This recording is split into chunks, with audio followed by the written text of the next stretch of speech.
Good afternoon, everyone. I'm Channing Cooper, Deputy Director in the AFT Legal Department, and I'll be moderating this afternoon's town hall on free speech and online safety for public employees and educators. So we want you engaged during this webinar, so please use the chat or Q&A box to send in your questions or comments, and also feel free to use the emoji reactions to let us know what's resonating with you along the way. So to get us started, I am honored to introduce AFT President Randi Weingarten, who has been leading the fight to defend educators and public employees when their rights and voices are under attack. Under Randi's leadership, the AFT has worked to strengthen our public institutions, to defend our workers' rights, and uphold the values at the heart of our democracy.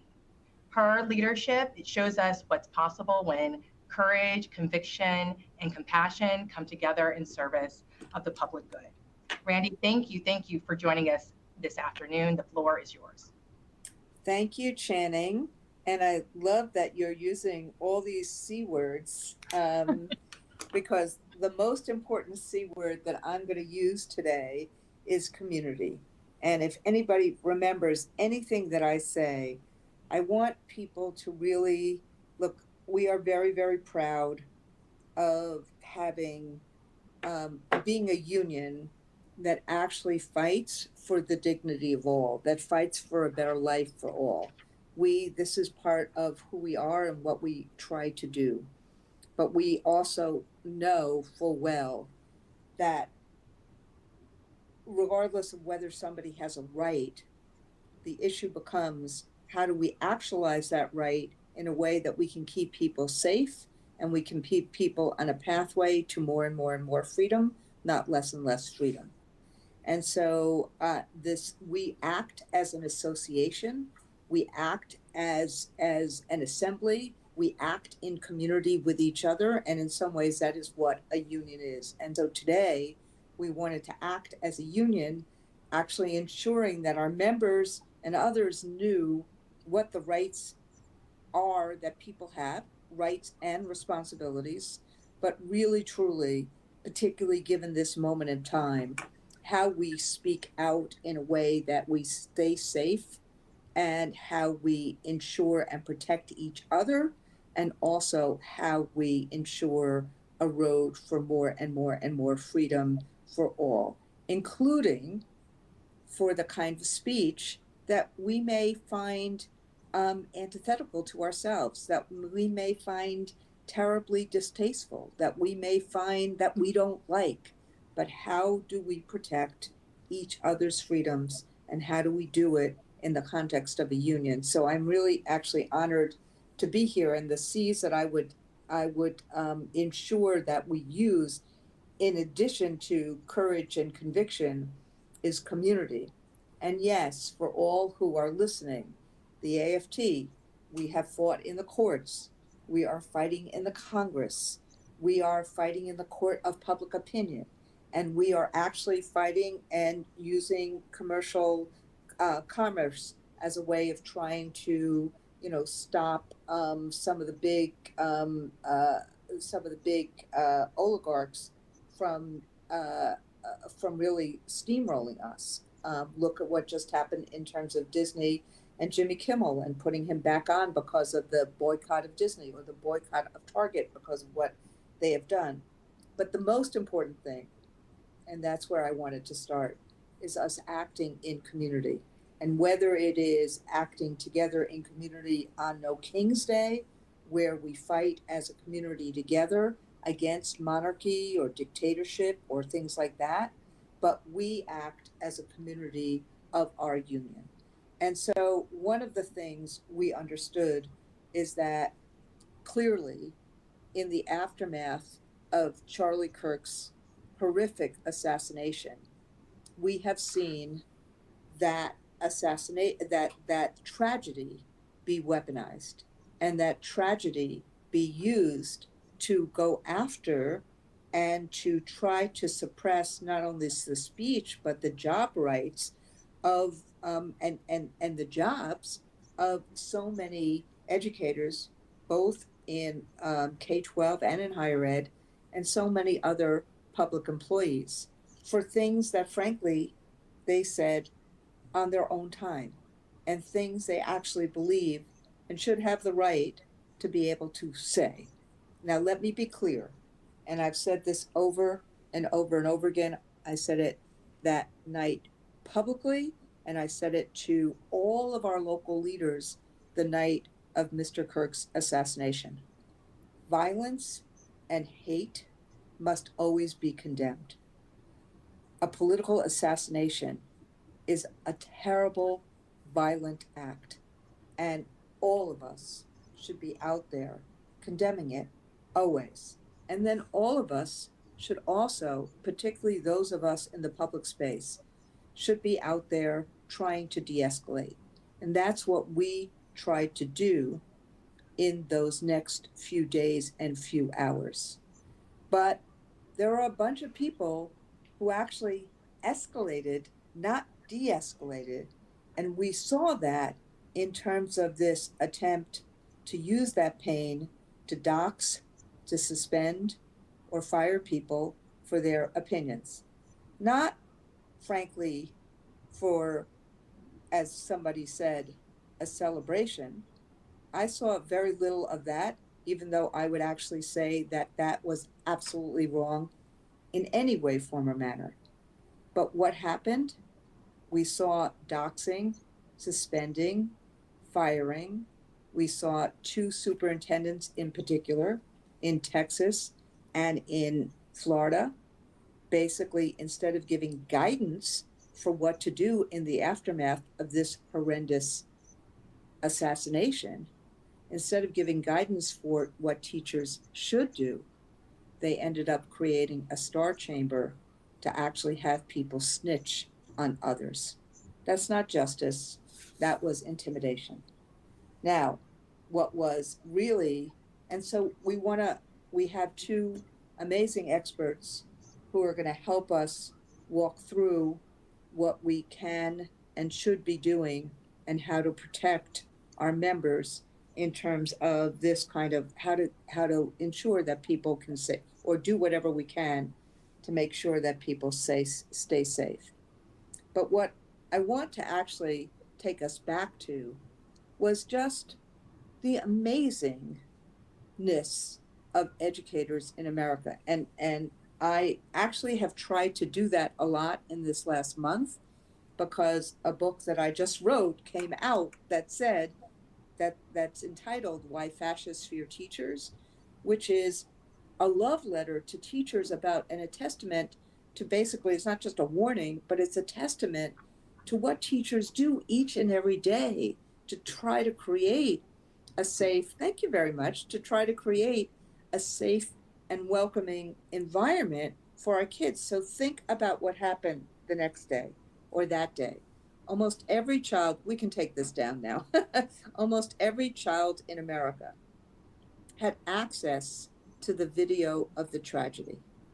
And what educators needed the most at that time was from superintendents, from a president of the United States, from other leaders to actually help them with resources, supporting them on how to deal with the issue of seeing a public figure assassinated in front of their eyes, and these social media companies not having any guardrails about that kind of violence, and everybody saw it in their feed. And essentially most teachers in America, without any advice whatsoever, came into school the next day or that evening and that afternoon and tried to help their kids deal with what they just saw and had tried to create a safe and welcoming environment without the help of our public officials, particularly without the help of a president of the United States. Never in modern history has that happened. Instead, what happened was you had this kind of some officials, including Mr. Miller from the White House and Vice President Vance, creating this snitching or this attempt to report on teachers, essentially turning social media into a tool of surveillance, all of which is completely at odds and in violation with what the First Amendment, with what the First Amendment tells government they should and shouldn't be doing.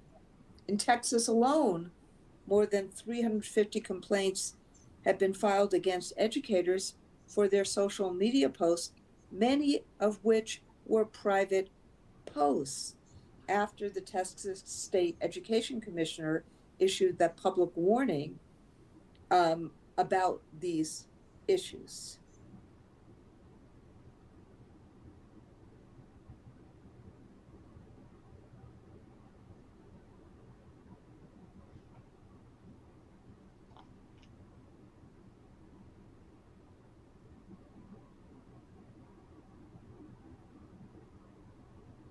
We might be having audio issues. Do we lose Randi? I think we may have. Channing, do you want to keep going? Yeah. And then we'll see if we can get her back. Yeah, so what I'll do is I will start the introduction of our two wonderful speakers. So I'm very grateful for our two experts who are here to guide us through both the legal and practical sides of this conversation that Randi just provided an incredible framework for. So first we'll hear from Rowland, who is the Executive Director of the National Coalition Against Censorship. Lee has spent her career defending free speech and helping educators and public employees navigate exactly these challenges. She served for over a decade as a lawyer for the ACLU, the Brennan Center for Justice, and the New York Civil Liberties Union, where she served as lead counsel in federal First Amendment cases involving public employee speech rights and government regulation of digital speech. Then we will hear from Victoria Vilk, who is the Director for Digital Safety and Free Expression at PEN America. Victoria leads PEN's incredibly groundbreaking work that empowers educators, academics, journalists, and writers to stay safe online and how to respond if they are targeted, harassed, or doxxed. Lee, I will turn it over to you now. Take it away. Sounds great. And if Randi comes back, feel free to interrupt me. I know she's on limited time today. Hello to all of you. Thank you for welcoming me into the AFT space. I will be honest, although Channing very generously set me up as an expert, I'm not totally convinced you need to hear much more than what Randi said, which is all of these things that are happening are totally at odds with the First Amendment, which actually is pretty thematic about the kind of challenge, even of giving this kind of talk as an attorney in this moment, where there can be a big delta between what your rights are and what you actually experience in the world. And so I just want to start by acknowledging that we are not in normal times. Not everyone will have access to their rights or access to a lawyer if their rights are violated. And I take really seriously my ethical duty to basically protect you from harm, reduce harm in your lives. And sometimes a kind of basic understanding of the First Amendment is only part of the story. And that's the moment we're in. So I just want to add that floating caveat that I will do my best to give you the information that you want and that you can use to know what your rights are. But also we are in an abnormal time where there is immense pressure on employees of public institutions. I wish that were not the case. And so I also want to be realistic about what we're seeing out there, and it's not always a pretty picture. So it's a fine line to walk, but I'm hopeful that you'll feel that you have more information about your rights, can make more informed choices about your risk tolerance, and the privilege to ignore it if and when you have it, but also feel a sense of solidarity that you are very much not alone in this moment. I understand that being a public servant can be both essential and thankless. And I wish deeply that it were not the case, but I fear you know that better than I do. And this is one of those moments. A very perhaps messed up silver lining is that public teachers have kind of been in the eye of the storm for years now, right? We are in easily year 4 of a complete, what I think of as censorship onslaught that has often taken the form of educational censorship, book bans, and scrutiny of everything you say as public employees. And in the last 6 months or so, we have seen that assault on culture and public institutions metastasize well beyond the K through 12 space, where it's been simmering, certainly in particular hotspots like Texas and Florida. I know they get picked on a lot, so my condolences to any of you sitting there. But it's really gone beyond that to higher education, as you know, with Congress's enthusiastic support. It's gone into law firms at this point. It's come into libraries and museums and all kinds of public institutions. And there is a real effort to assert basically a government monoculture, right? To enforce against wrongthink, to deliver government propaganda through public institutions. And I want to acknowledge first that you are all in the belly of the censorship beast in this moment. And also that you have a unique and important role as people on the front lines of free expression and our public institutions. So knowing your rights and making the choices that will help our civil society survive this moment and thrive beyond is really crucial. Channing, that was my intro, and I just want to pause in case Randi wants to come back in for a moment. Thank you so much, Lee. Yes, You're Randi. welcome. I see that I froze. Lee, I heard most of your intro, and so I just wanted to say thank you. And I really wanted to just introduce, I don't know where I froze, but I wanted to introduce both Lee and Victoria. And I just wanted to end by saying, we understand as a union how important these rights are. And we, as a union that represented people during the McCarthy era, we as a union that represented the Darwin, the Stokes trial, we represented people during that period of time. We as a union represented was honored to represent Albert Einstein.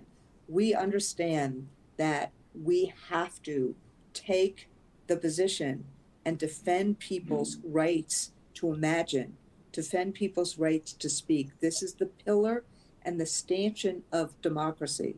And even when we may disagree, as I may do many times with what some of my members say, or with what I hear Donald Trump say, if it is nonviolent and non-inciting, I have an obligation to defend Americans' rights to freedom of speech.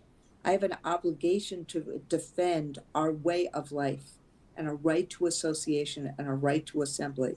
And I will do that for the members who are listening, I will do that for every single day that I have the honor to be the president of this union. You deserve that. And this today is a way of actually just showing what those rights are and what that responsibility is and how we try to navigate through all of that. So thank you, Channing, for taking it away. Sorry for everybody that I froze a little bit. And I really, really, really appreciate Lee and Victoria being with us. Thank you. Thank you, Randi. Lee, you can take it away now. Happily. Thank you, Randi. And my heart is soaring. Randi for president of everything. I'm the one who's supposed to inspire people with free expression, and I really couldn't do it better. And I also want to say that gratitude is completely mutual. I'm a First Amendment litigator by practice. I spent about 20 years in the federal courts litigating First Amendment claims, including for public employees. And there's a theory to that, right? We don't always know as lawyers that those rights will translate to everyone or that everyone will benefit from the right. But you all as educators, you put those rights in practice, right? It's my job to help people understand their rights and maintain their rights. So we all have the right to see and read and believe what we want. But you guys are actually the front lines of that real expression. And there wouldn't be a First Amendment without public teachers who have helped literally outline the contours of that right. So very mutual. We are all fans of free expression. And the question is, how do we maintain it, in reality? So I don't have a ton of time, and the First Amendment is gargantuan. So I just want to note, because I know you all can ask questions or suggest topics, there are so many legal aspects of being a teacher, or really any kind of public-facing public servant in this moment, that there are probably 6 easily the First Amendment topics I could talk about. I'm not going to, but I'm just going to list a couple just in case these are areas of unique interest. And when we get to Q&A, anybody wants to dig in. The first is near and dear to the National Coalition Against Censorship, which is obscenity. The reason it's near and dear is because the National Coalition was actually formed 51 years ago in the wake of a Supreme Court opinion about obscenity. And in that opinion, which is called Miller versus California, the Supreme Court basically said that states and localities could use community standards to define their version of what was obscene. And what's flowed from that, as you all probably know, is what's then obscene for minors. That doctrine has become what most people refer to as the harmful to minors doctrine, which defines a set of speech that is unlawful for minors. That is the basis for pretty much every educational censorship law we've seen over the last several years. Doesn't mean they're constitutional. And in fact, the lion's share of them, from Don't Say Gay to, Stop Woke Act, they've all been turned back rightly by the federal courts as unconstitutional. But the reason that there is such political energy to pass those laws is because the Supreme Court has really given localities a lot of leeway to determine what's harmful to minors, including very recently this summer by blessing Florida and Texas's mandatory age verification laws for accessing material online. When you say the word obscenity, people react like you've said a dirty word, right? But in practice, when we see obscenity for minors or harmful to minors put in place, it looks much more like an attack on sexual health materials, queer authors, and LGBTQ topics, right? The things that are obscene as political punching bags are not what we think of as pornography, but instead can be a fleeting moment of a discussion of gender in a classic work of literature like The Bluest Eye. And so I am sure many of you are living that reality. The good news is the courts generally are striking down those laws where they require kind of viewpoint-based censorship of books. But I know it's a roiling sea that all of you are on ships in.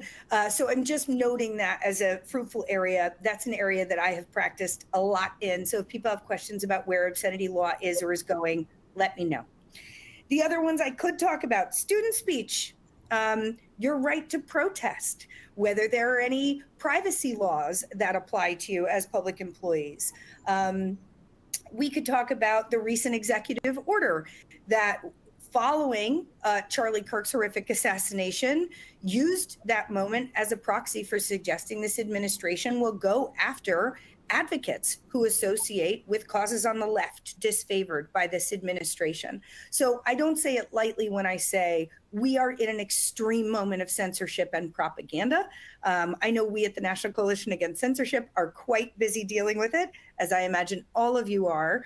But I'm not going to go into any of those topics in depth in interest of brevity and keeping us really to this extraordinary moment in time for public employee speech. So I'm just going to talk about that for a couple of minutes. But I mention all of those just to invite you to ask me if anybody has questions on any of those topics. We deal with them all, and they can be really interrelated. So public employee speech. I'm sure you all have a visceral sense of it. I'm delighted that you are here throwing down with your union and community and finding out more. These are the kind of resources that help you as public employees navigate a pretty unique layer of society. I will start with something that might be a little counterintuitive, which is you work for an employer against whom there are constitutional guardrails and limits. That itself is a somewhat rare privilege. Now, I, in saying that, do not at all mean to diminish or belittle the very brutal role that you also serve as being in the public eye in a publicly funded institution that can be a political punching bag. I don't. But at the same time, you also have guardrails on your employment that people who work for private employees like me don't have, right? If I said something rough and ill-informed right now to all of you, my board of directors could fire me tonight, and I would not have a First Amendment claim. The First Amendment only protects you against government censorship, period. It's worth just saying that, even though sometimes for me, I forget that that is the basis of the entirety of the First Amendment. So if you work for a private employer, you don't even have refuge in the idea that there are some things you're actually protected to be able to being fired or terminated or disciplined for saying. So I just want to start with the silver lining, since we're also going to talk about some tough case law. So I just want to talk really briefly about two cases, because we are in this moment after Charlie Kirk's assassination. It's really worth knowing the origins of public employee speech, okay? And there are two cases that are just so spot on for this moment. The first is the original Supreme Court case that really defined the contours of public employees' First Amendment rights. And that's called the Pickering case. And you may have even heard that word or name. I mean, that was an actual gentleman who was plaintiff in this Supreme Court case. And Mr. Pickering was a bit of a community gadfly, and he was also a high school teacher. And he was really mad about a funding decision that his local board had made. I believe it was a school board. And he went to the meeting of the school board, and he gave a rather impassioned diatribe against the local politicians and told them that they were wrong-headed and doing the wrong funding thing. And unsurprisingly, his supervisors did not like that, because they made him look bad, and he said they were mismanaging money. And they fired him. And he challenged his firing under what was then still a fairly baby First Amendment that was still kind of getting its legs under itself in the 20th century. And this is in the 70s when this happened. And Pickering, it goes all the way up to the Supreme Court. And not only does the Supreme Court for the first time say, hey, public employees maintain their First Amendment rights even when they're working for the government as their employer. And they went farther than that. And the reason I'm just pointing this out is because he was a high school teacher. And in that case, the Supreme Court said, look, not only should public employment not serve as a muzzle, right, on someone who is doing their job as a public servant, but indeed, we as citizens, as the public, can't really have a fully informed democracy without the people who know the most about what those policies look like when they're put into place. And guess what? Those are public servants. So the right to public employee speech actually started, I feel, as a democratic right to make sure that the broader public could hear from and be informed by public servants, public employees about what was actually going on behind the scenes. And the Supreme Court rightly realized, wow, if we silence them, it's not just bad for the employees' First Amendment rights, it's bad for society, because we're being deprived of news from the front lines, right, of the people who our policies impact. So it's a beautiful case, and it underscores your important role in informing our democracy. The second case I want to tell you about is pretty wild in the context of the current moment. And again, want to remind you, Randi started off by telling us none of this should be happening. Well, listen to this case. This case is called Rankin versus McPherson. In this case, an employee of a police department, I believe she was a civilian employee, not an officer, like she was an administrator, was in her office break room when John Hinckley tried to assassinate President Reagan and did shoot at him, but President Reagan lived through that, as I'm sure we all know. And Rankin, this employee, got up and said to two of her colleagues, well, I hope they get him next time.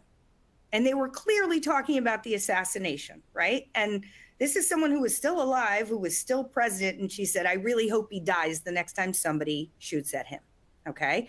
So I mention this because this is about as, you know, rough and tumble and probably offensive to most people as the kind of comment you'd make in the immediate wake of an assassination attempt.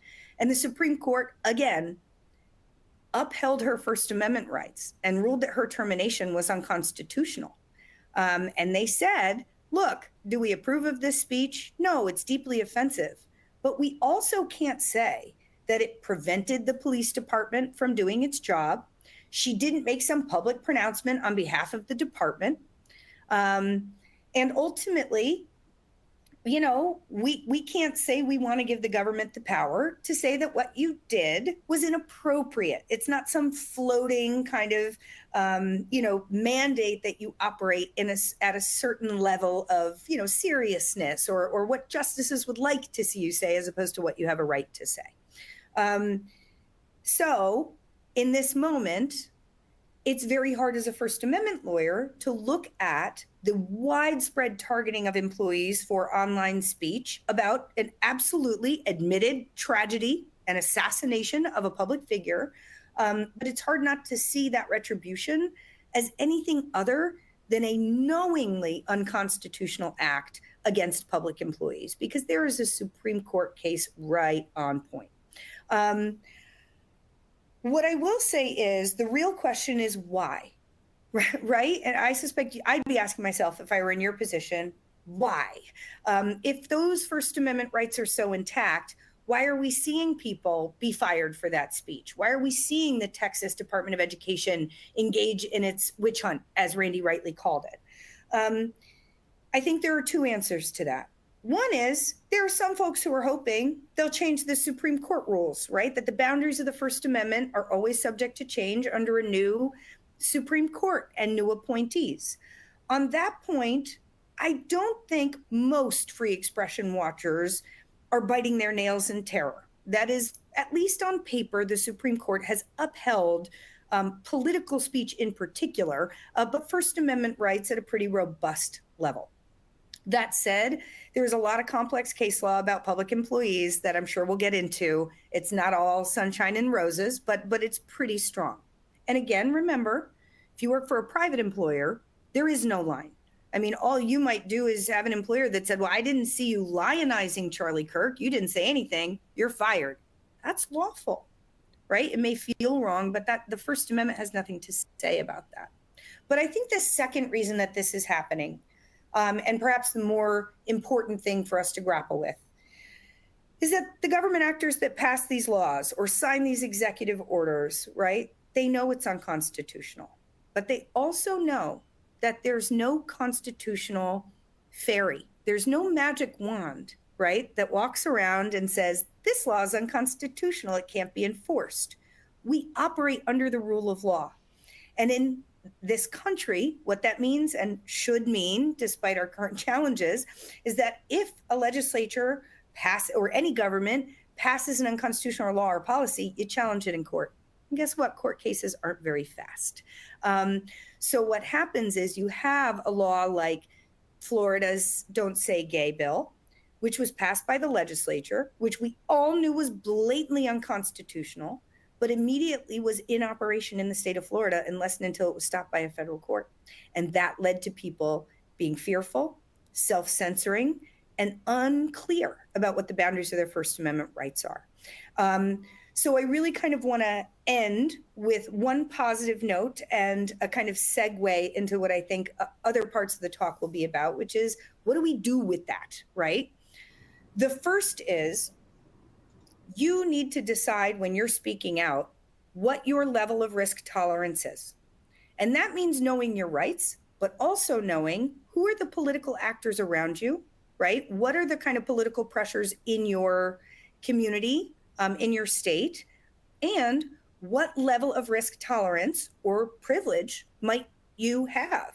That is, are you in a position where you could risk your job position, knowing that what happens to you is unconstitutional, and perhaps getting a lawyer to make that right? Or are you in a position where you're going to miss rent if you lose your job, in which case you might make more cautious choices? And that has to be a choice you make, because I, as a First Amendment advocate and attorney, I want you to know the fullest of your rights, but I want you to choose to exercise them in a way that reduces harm to you. That's got to be the only answer, and we're in tough times.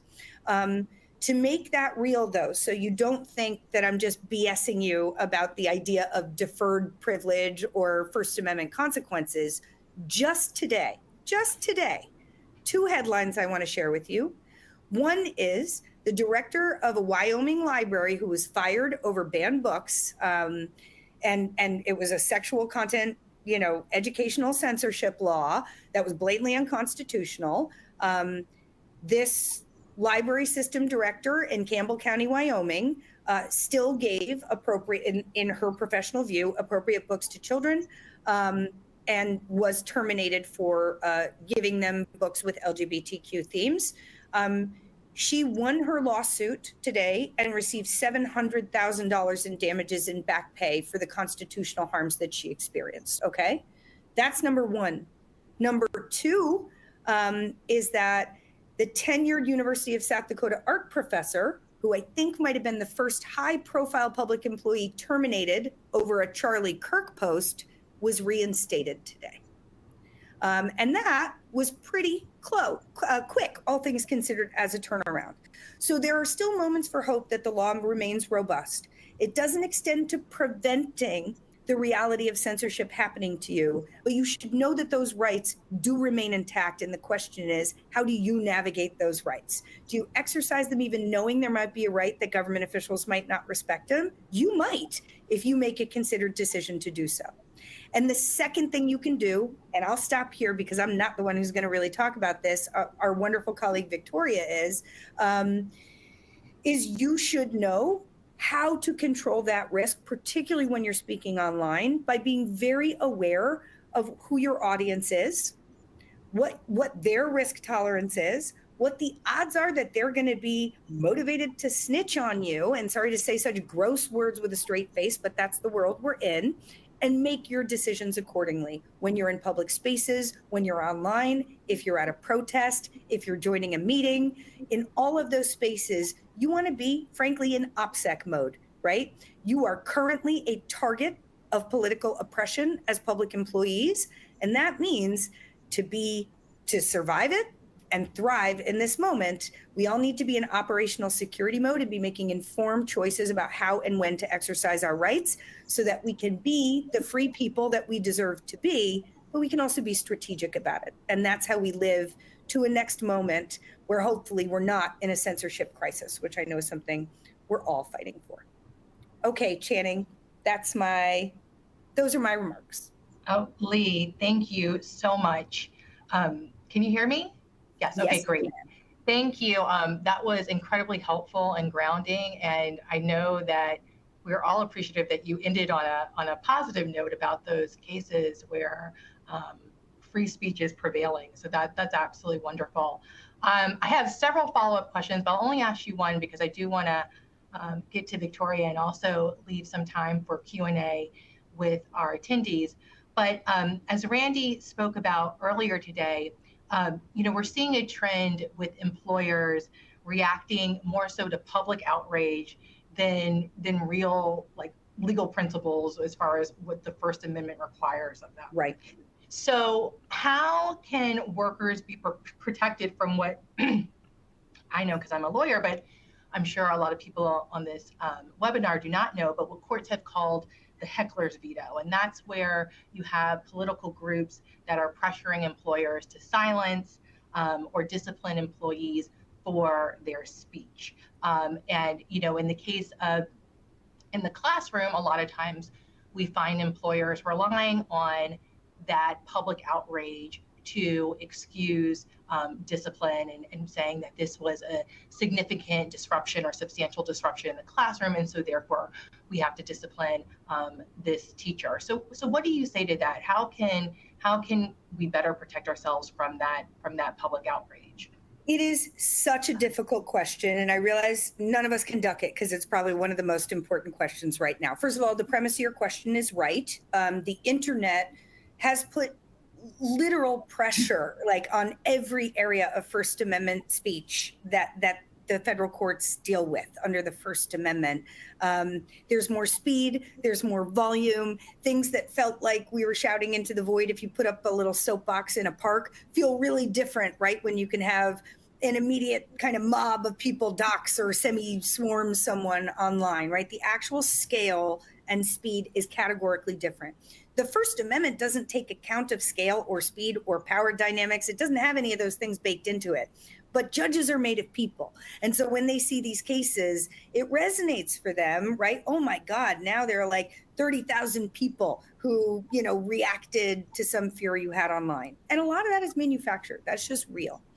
So I think it's true to say from a legal standpoint, what you say online can be a bit more of a mixed bag across the country in different federal circuits. Those are groupings of federal courts around the country, as far as how much disruption a school district can claim in order to discipline or terminate you for some furor you've caused online, okay? There are a couple of tips and tricks which may not be adequate, but they're practical, so I'm going to give them. With thanks to Victoria, who I know will talk more about the digital defense, which would normally be part of my answer here for another audience. So I think the first is, legally, the Supreme Court has upheld First Amendment rights far more often in contexts where the speech clearly touches on what I think of as a political issue.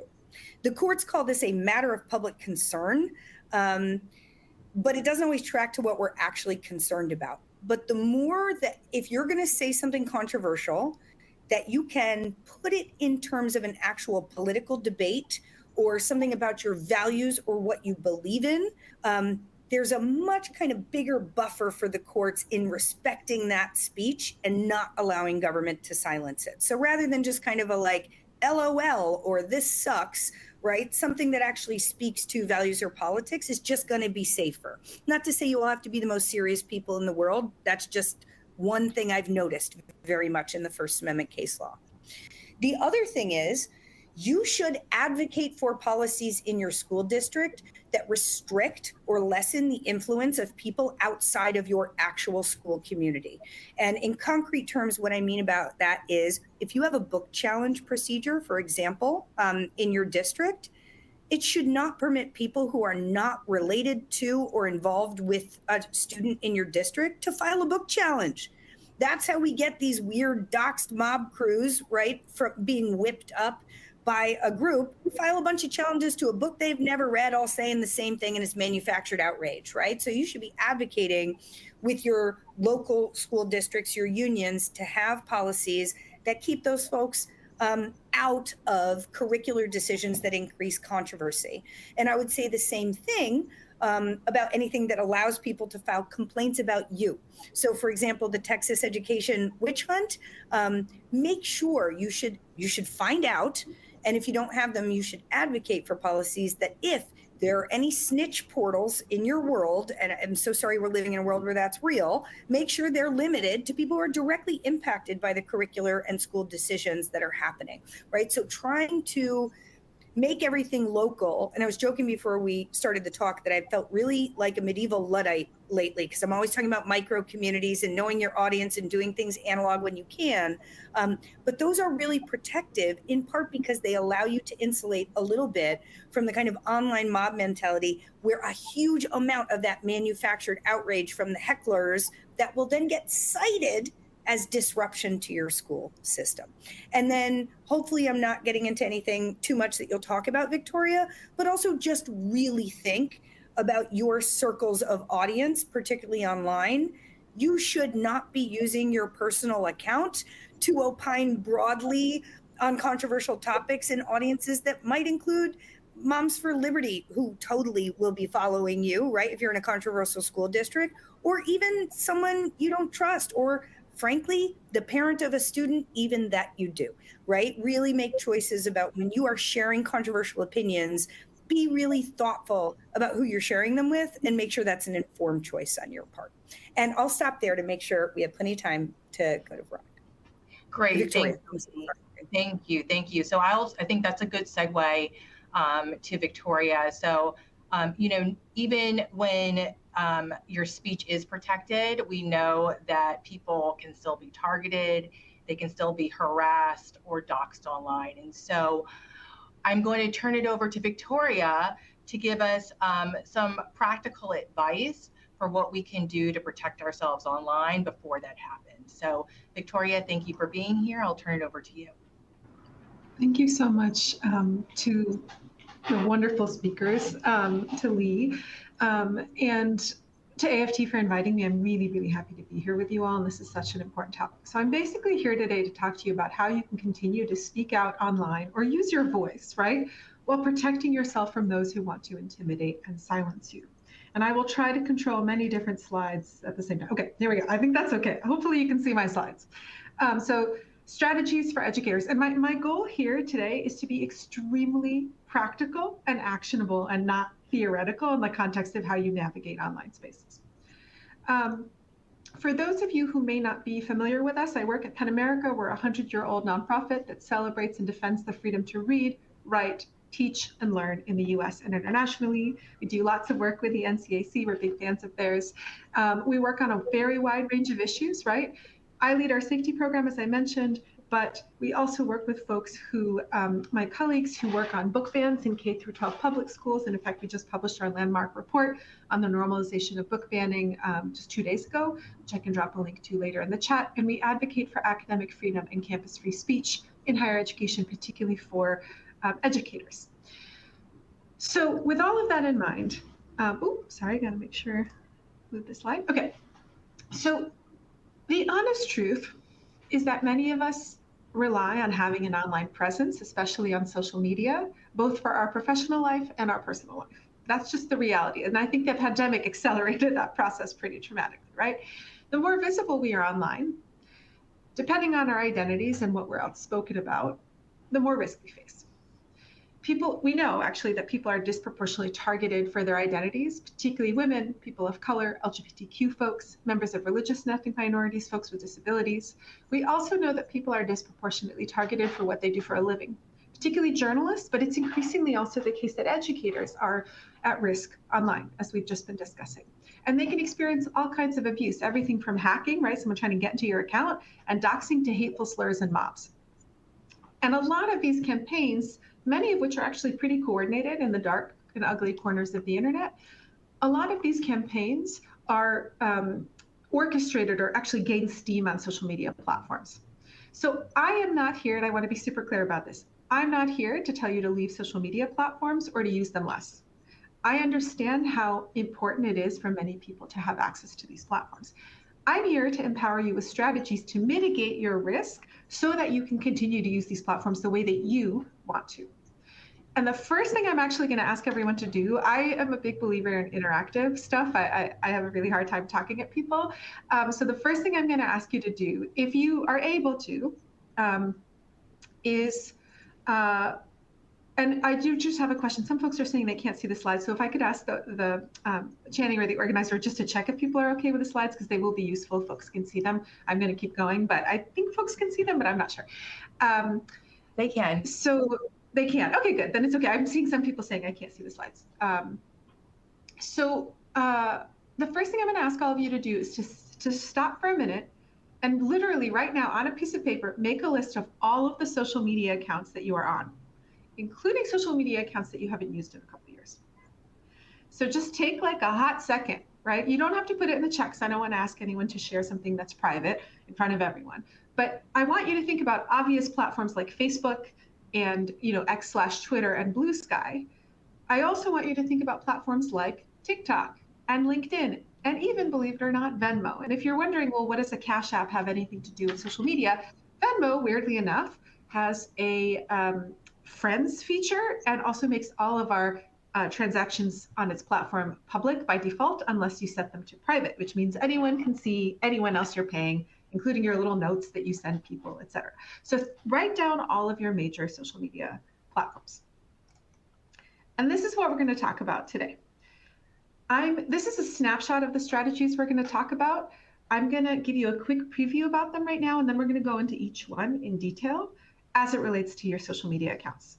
So we're going to talk about putting locks on your social media accounts. We're going to talk about cleaning up old accounts that you don't use anymore and old posts that you barely remember posting, maybe when you were a teenager and had a lot of hot takes. We're going to talk about reducing tracking and surveillance of your data, which is actually how most social media platforms make their money. We're going to talk about pulling apart the personal and the professional personas that we have on the internet. We're going to talk about wresting back control over who can find you on social media, who can see your posts, who can engage with your content. And finally, we're going to talk about protecting your mental health by making intentional choices about what content you have to interact with and when. So that is going to be the kind of quick overview of what we're going to do. And we're going to start. And you might be wondering, like, why is this lady talking to us about putting locks on your accounts? But I can't emphasize enough how much this will help you. Think about it this way. Social media platforms and social media accounts often contain an enormous amount of private, personal, sensitive information, right?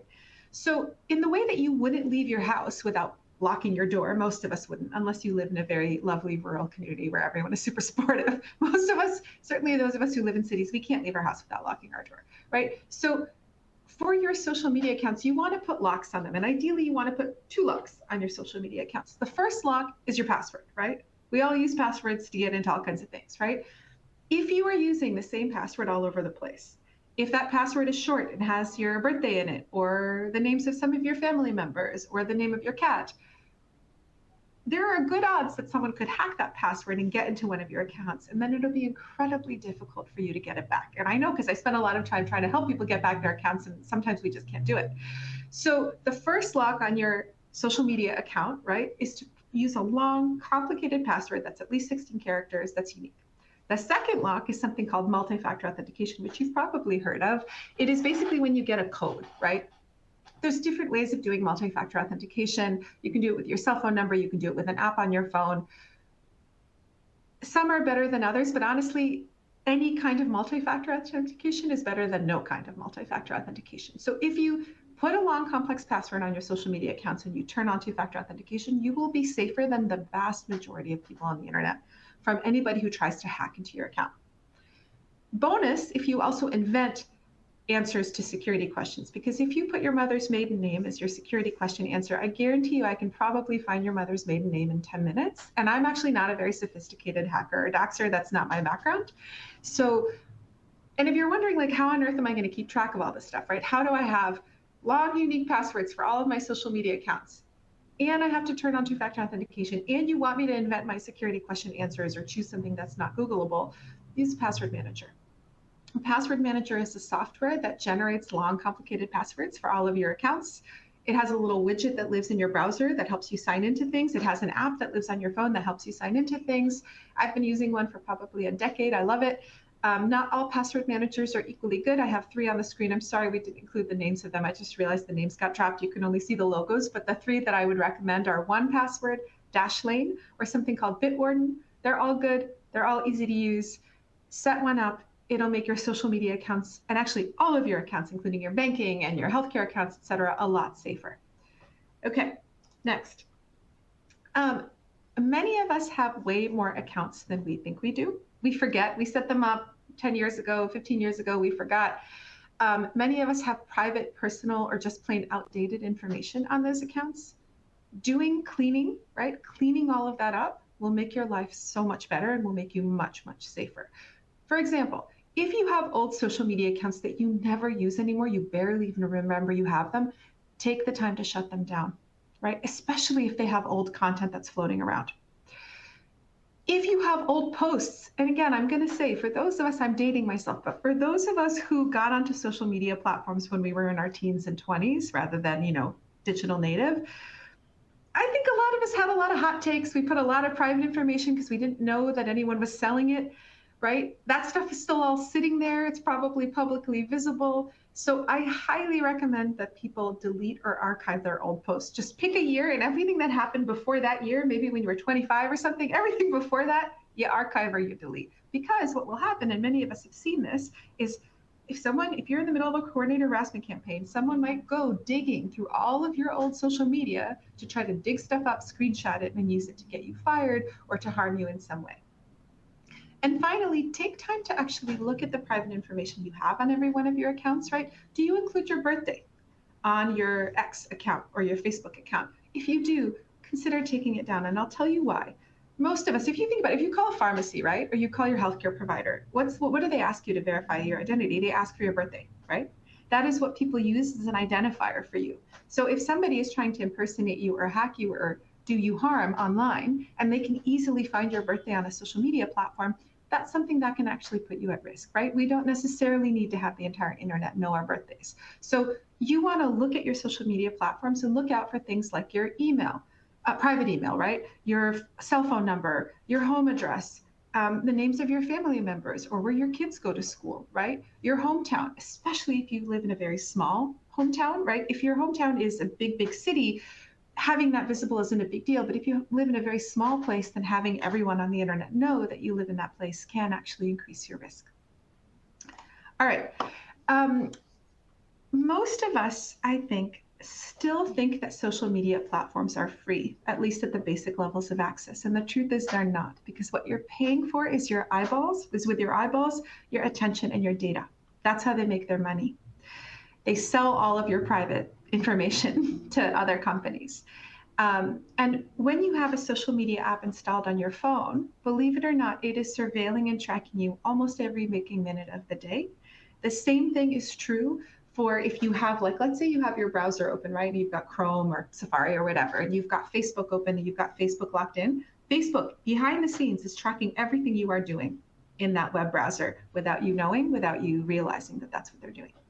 So the way to deal with this is you can actually go into the settings of social media platforms and turn all of that tracking off.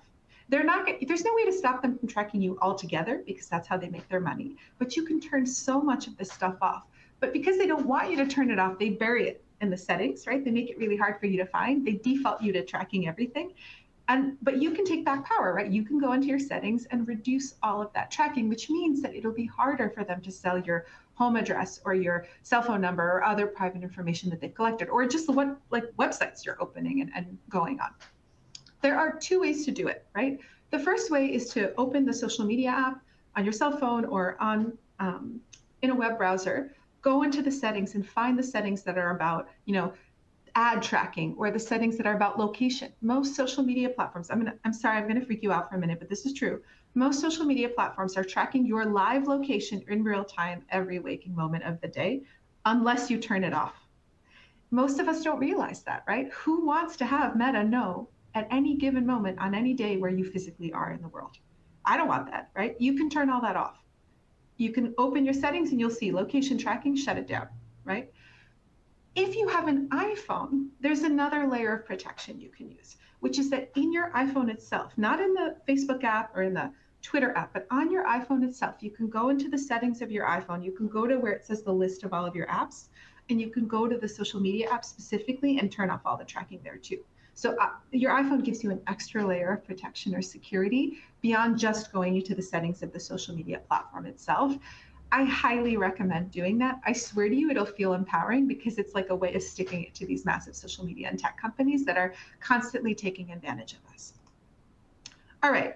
This is actually what I wanted to talk to you folks about. Ooh, did I remember? Oh, I'm so sorry, folks. I think I forgot to move my slides. This was the cleanup slide. Sorry. I'm trying to move slides in multiple different places. This was the cleanup slide, and this was the tracking slide. Forgive me. I should have asked someone to be helping me with the slides. It's too much to keep track of all the time. But basically, it's exactly what I was just telling you. Disable location tracking, remove tracking access as much as possible.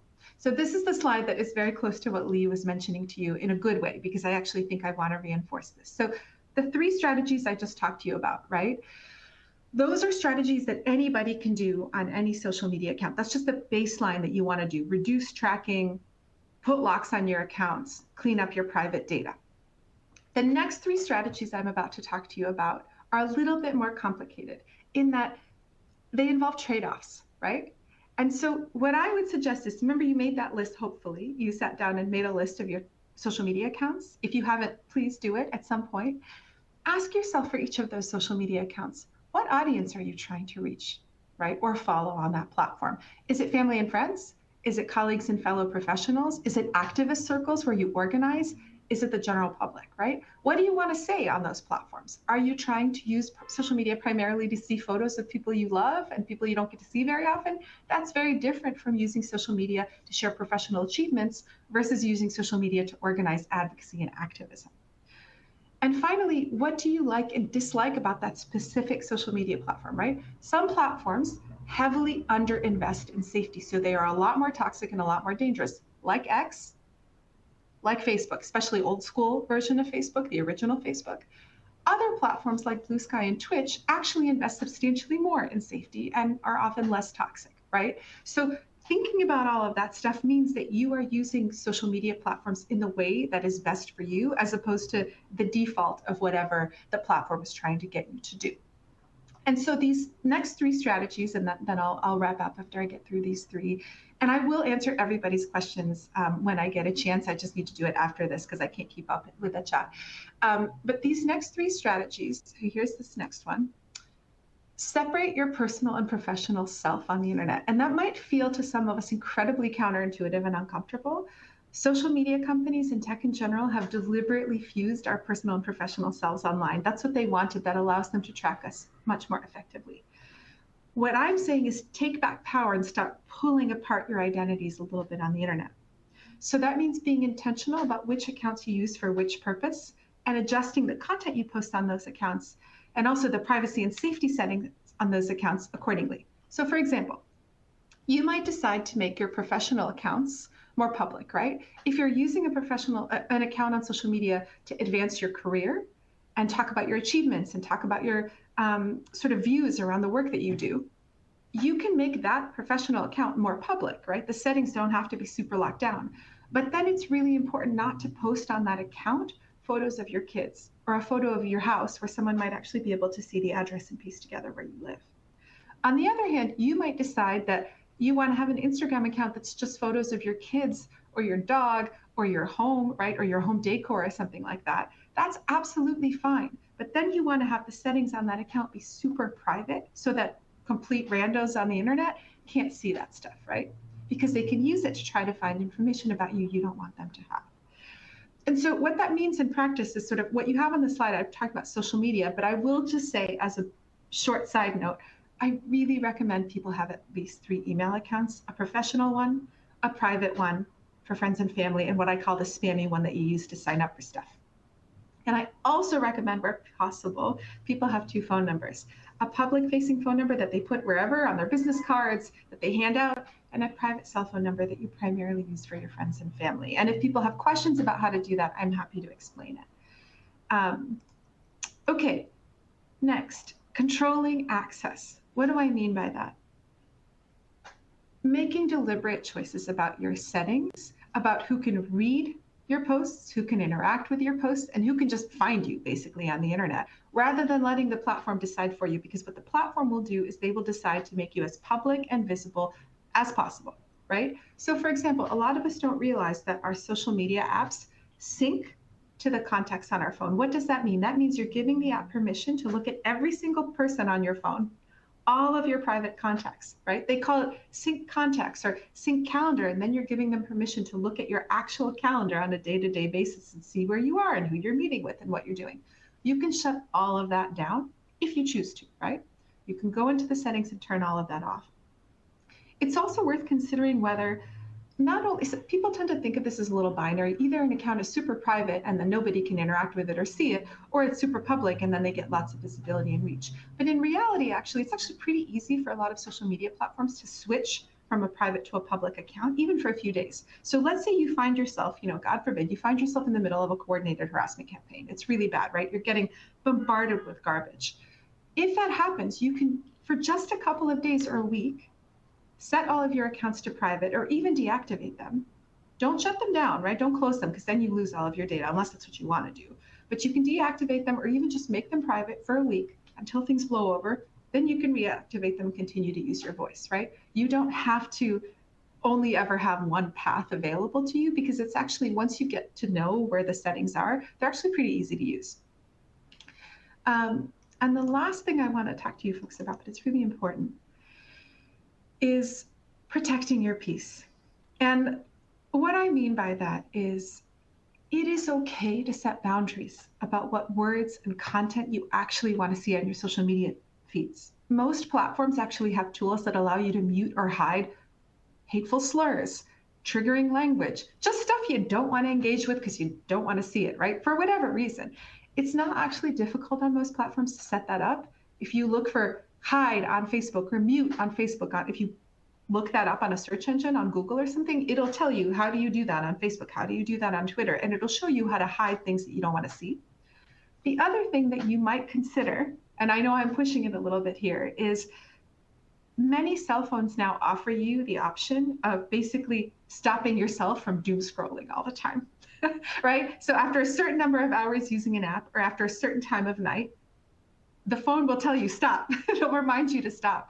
And I say that because even if using online spaces is incredibly important to you, right? Because that's how you use your voice, how you organize community, how you kind of connect with the world, that's absolutely fine. But many of these spaces have become toxic and harmful. And so spending enormous amounts of time on them without taking breaks and stepping away, especially if you're experiencing harassment, can do a lot of damage to your psychological well-being and actually your physical health. And so deciding that at times you're going to step back from those spaces, especially when you're getting a lot of aggression, that doesn't mean that you aren't courageous. It doesn't mean that you're afraid. It just means that you're protecting yourself so that you have the energy to keep doing what you want to be doing and saying what you want to be saying in the long term. So I hope that is helpful. I want to kind of wrap up on two things. One, that all of this is a balancing act. The first three strategies I shared with you, as I said, anyone can use for anything. Put locks on your accounts, clean up the old data on your accounts, reduce tracking and surveillance. That's just a good baseline to do. The second three strategies we discussed, they involve trade-offs, right? What you gain in privacy and safety, you may actually lose in reach and visibility, right? Only you know what's going to work for you. The point here is to take power and control back from bad faith tech companies and bad faith trolls, right? And so, for many of us, we have to basically make choices about the spaces that we want to be on and how we want to express ourselves on those spaces. But the best way to do that is to be informed about what those spaces are actually like and what they are and are not doing. And so what I would say, one other thing I would say is that when it comes to privacy and safety online, resist nihilism. And what I mean by that is every time I've done this work for years, whenever there's some story, a news story about some tech company doing some ridiculous act of surveillance or like selling people's data or hacking into something, it's very easy to throw up your hands and be like, well, you know what, it's hopeless. There are overlords. We can't stop them. This is just how it's going to be. That is what they want. They want you to feel hopeless. They want you to feel that you have no choice or agency so that they can control what they do with your data and your information. But you don't need to accept that, right? And so there's no way to be completely safe on the internet. But if you do some of the things we discussed today, it will make you so much safer than most of the people who use online platforms. So what I'm going to do is I'm going to skip these two slides I was going to talk to you folks about because we don't have time for them. And I'll wrap up on allyship, right? How we can support one another, right? So let's say that you are under attack. What can you ask folks to do for you? Or if you see someone under attack online, what can you do for them?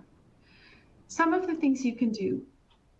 If somebody was trying to say something or express something that you don't wildly disagree with, right? If it's something that you actually agree with or that you think is correct or that it's work that someone has done that you think is really important, uplift that person's work and that person's speech rather than fixating on the abusive trolls, right? Don't fixate on the trolls. Fixate on the voice and the language of the person who was trying to speak before they came under attack. Spread positivity. And by that, I don't mean anything kumbaya. I mean, like, you would be amazed how much humorous and cute and funny images and GIFs and memes can actually undercut toxicity and hostility in a conversation. If something is escalating, you can use humor as a de-escalation tactic, right? So putting some funny puppy photo up or something goofy can actually really kind of shift the tone of people piling onto someone. Share safety tools, right? Like if some of the things that I'm going to drop in the chat when I have a chance, you find useful and you see someone else under attack online, tell them, right? Tell them that they can archive their old Twitter posts or tell them that they can put locks on their social media accounts. That's very concrete help you can provide to people. Build community. There's a lot of different ways to do this. One of the most kind of beautiful things I've seen is when people reclaim a hashtag or create a hashtag that's got something, positive or funny about it. Some of you might remember. Well, I'll mention it at the end because without explaining it, it might be strange out of context. There's a really great example of the LGBTQ community doing that years ago with the Proud Boys hashtag. It was incredible. If you haven't seen it, you should Google Queer Love, Proud Boys, and you will get a lot of really amazing reclaimed social media content. Anybody can report hate and harassment on social media platforms. So if you see someone under attack, you can report it, right? If it's violating platform policies, you can report it. It may work, it may not work, but it's a small way of doing your part. And finally, this is the one that everybody forgets because it's almost comically and deceptively simple. One of the best things you can do if you see someone under attack online is just check in with them privately, not publicly, not in front of everyone, but just privately. Hey, I'm watching what's happening to you. It looks awful. I'm so sorry. Are you okay? And if you have a relationship with that person, take them out to ice cream, bring them a bottle of wine. I don't know, like sit down and help them secure their settings, or even offer to monitor their social media accounts for a few days and say, you know what, why don't you take a break? I'm going to let you know if I see anything alarming. Otherwise, just assume I've got it, right? These are all kinds of things that we can do to help one another. So that's it from me. I would ask, you don't have to do this, but I also have the background of an educator, so this is how I think. But if you can, I would encourage you to spend a minute writing down 1 or 2 things that you can do to stay safer on social media. What are 1 or 2 things you can do that you learned about today that you can put in place that will make you safer and more secure? And I will, in addition to answering people's questions, share a few of the resources and links in the chat that I think you might find valuable that involve the kinds of things I was talking about now, but in checklist form, so you can just kind of follow the checklist along, even if you weren't able to catch all the different things that we were talking about. Victoria, thank you so much. That was incredibly practical and eye-opening. And something that leaves me with is you gave us a lot of great advice and tips on proactive measures that we can take to protect our digital footprint. But I was wondering, you know, if someone wakes up and finds out that they've been doxxed or harassed online, what's the very first step they should take? So one of the things I just dropped in the chat, which I really encourage folks to look at, is a guide that we wrote. Truly, we pulled it together in the span of 3 days in the aftermath of the Charlie Kirk blowback. You know, after Kirk was assassinated and folks started expressing themselves online, all of these watch lists were created, as we all know, with the names of educators and scholars and writers and journalists. And so our whole community of folks that we work with was just getting doxxed left, right, and center. It was a disaster. And so people are asking us for guidance, and we do a lot of direct support, but we couldn't like be on the phone often enough all day to help everyone. So we created this guide. And the first thing, this is so maybe counterintuitive, but literally the first thing to do if you get doxxed or put on a watch list is to stop and center yourself. Because all of the things you have to do after that point are going to be a lot easier to do if you're not having a panic attack. And I'm completely serious. I mean, it is incredibly scary to get doxxed or put on a watch list, especially if people start bombarding you with threats or mentioning your kids or your parents, or, you know, there are all these things that can trigger us so hard. And it's very difficult to take concrete steps to protect ourselves if we're really activated. So the first thing to do is stop, take some deep breaths, do whatever it is that helps you ground yourself. Breathing doesn't work for everybody. That's the first thing. The second thing to do is to secure your physical safety. And we offer guidance in this guide about how to do that. But there are some questions you can ask yourself. But the main question is whatever is happening to me making me feel physically unsafe, right? If the answer is yes, then you may need to contact law enforcement, but not everyone has had good experiences with law enforcement or feels safe around law enforcement. So for some folks, that's not the answer. It may involve contacting a close family member, talking to their employer, but making sure you can physically get yourself to a place of greater safety is the first step. If it's not a question of physical safety, then there are a bunch of things you can switch to doing in terms of your digital safety, right? You can tighten your social media privacy, and we give you links and instructions on how to do that. You can monitor your accounts for threats and abuse and then report those threats and abuse to the social media platforms, but particularly importantly, document all of it because you will need it if you decide to pursue legal action, if you have to get a restraining order or something like that. And then we have a whole bunch of other guidance. I don't want to take up too much time, but there's a whole set of steps one by one that you can take if, God forbid, something like this happens to you. Thank you, Victoria. So I want to bring Lee back into the mix so we can open up the Q&A to the audience. Let's see, is she here? I am, hello. There you are. Okay, great. Hi, Lee. So I'll just give a minute for the Q&A to come into the chat. But Lee, I do have another question for you. And we've talked a lot about how this applies to educators and academics, but we also have, AFT also represents healthcare professionals and public employees and civil service. In fact, we're one of the largest healthcare unions in the nation.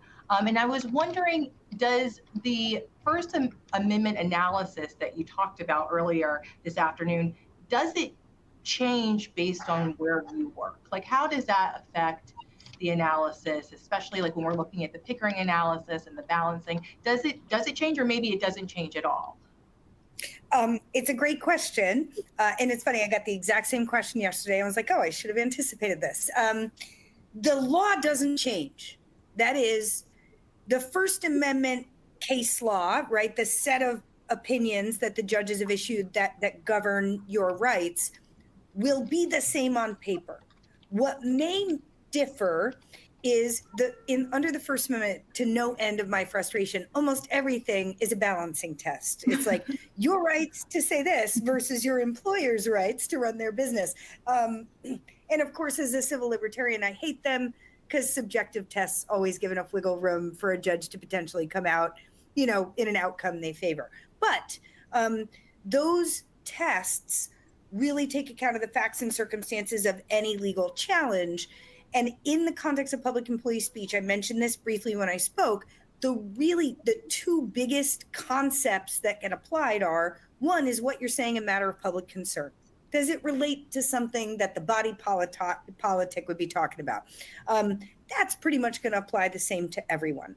But there's one little asterisk on that rule I didn't mention, which I should, which is if you are in a public-facing role or someone who is responsible for policy. And when I say public-facing, I don't mean as a teacher in the classroom, excuse me. I mean someone who, like, you're a dean or you're head of the academic committee and you make presentations on behalf of school policy. You're going to have slightly reduced rights in any area of public speech that relates to your job duties. So an administrator, if they were someone who was actually at the administrative level who was representing the organization, they might get tripped up by that little asterisk.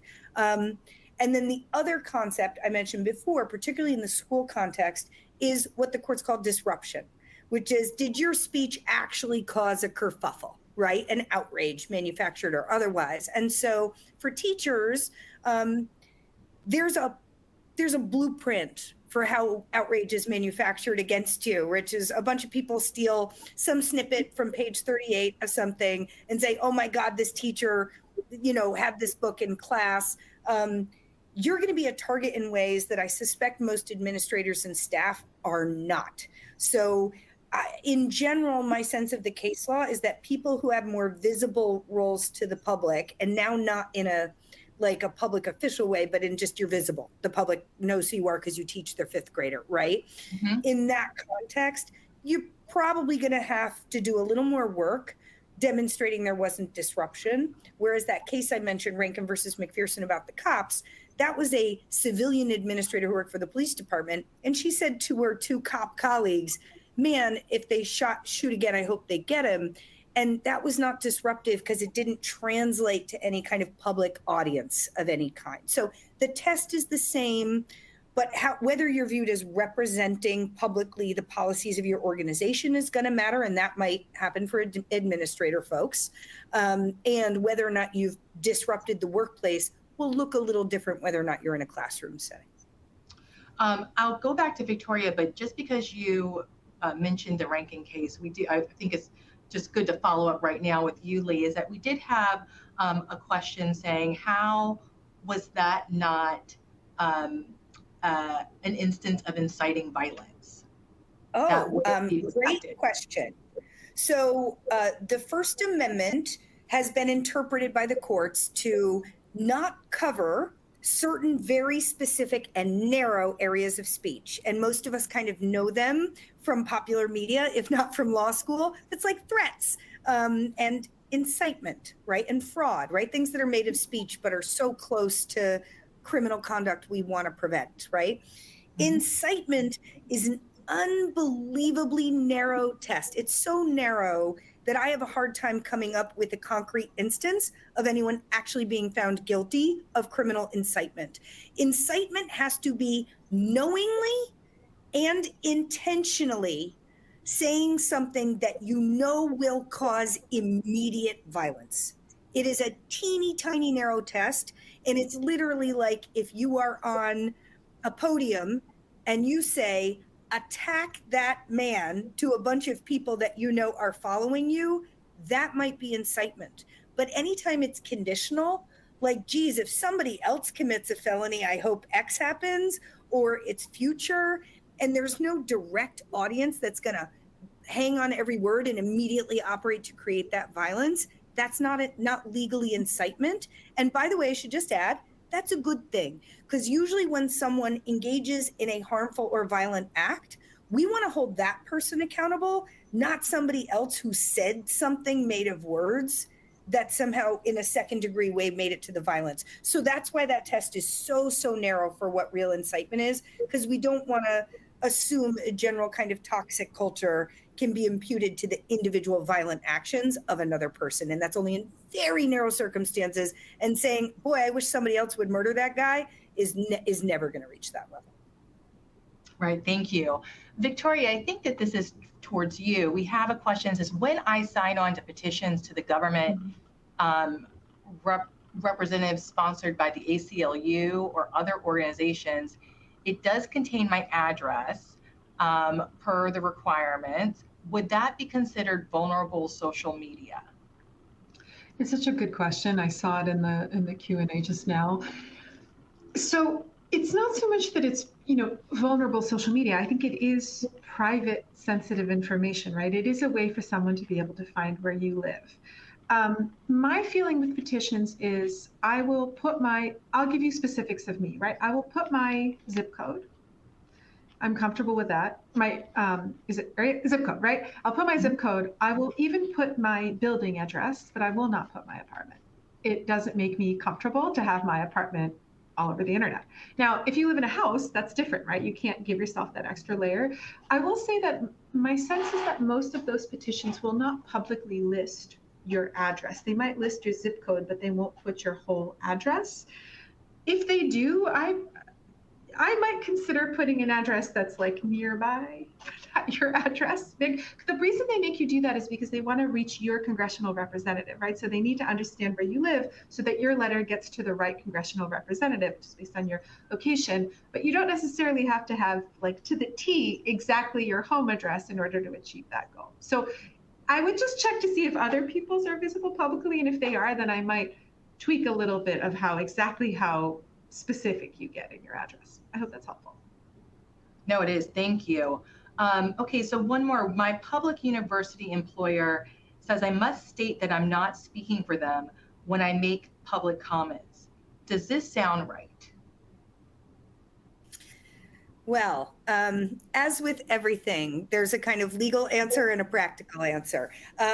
When your public employee is requiring you to say something, that's what insufferable First Amendment attorneys such as myself call compelled speech, which is generally disfavored under the First Amendment. Your employer's not supposed to use you as a puppet, right, to say what they want to say. So as a practical matter, simply refusing to engage in speech that your employer tells you to is something I hate to say is permissible in the abstract. However, the more practical answer is, yeah, that sounds right. And it sounds right both because of how your public employer is responding to the case law about disruption, which I'll say just another word or two about, but more importantly, it protects you. And so I never want to bless compelled speech by forcing you to agree it's the right speech. You probably have a right not to do it. But in the event that you say something that someone finds to be controversial on your social media, and there's an outrage response or a mob, and they write to your employer and say, this guy says he's a teacher with Westfield High School, and he also said, I hate puppies. Okay, so then the school district is going to go look on your page and be like, oh my God, he's just holding himself out as a teacher. What if the public thinks the position of the school district is we hate puppies, right? It's a little far-fetched, but that is actually how these cases work and how school administrators think, that if you list your affiliation with your employer, but you don't then say, hey, these opinions are my own, they would claim a member of the public might be more confused that you were speaking for the entity, for your institution. And that's when you lose your First Amendment case, because the courts are really deferential to considering that disruptive to your employer. So I think the funniest thing is, I used to work for an employer that required you, a private employer that required you to say, I work for X, but opinions are my own. And I'm like, you really want me to name you by way of distancing myself that it's not your speech? I found that deeply hilarious, but as a private employer, they had the right to do it. So I would say, as a general matter, you can have anonymous accounts where you don't identify yourself. You'd best not say, I don't speak for the Westfield School District, right, on your weird anonymous account. But if you are identifying yourself either directly or in a pretty quick way with a public employer, it can be a liability for you in arguing that your speech is later protected. Because your employer, if they want to get you, the first thing they'll say is the public thought that was the opinion of the school district, and we emphatically love puppies around here. So it's a good step to take if the link to your employer is already identifiable from your public social media account.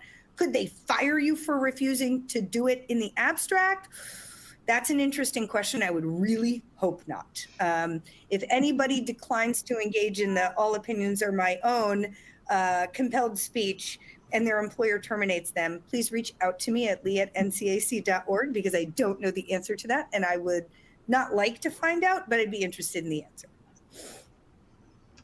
Thank you, Lee. Well, we have a minute left, and I want to use that minute to thank you both so much. I know that we're all very busy right now, so thank you for spending the last 90 minutes with us and sharing your expertise on a topic that I think is really important for our members.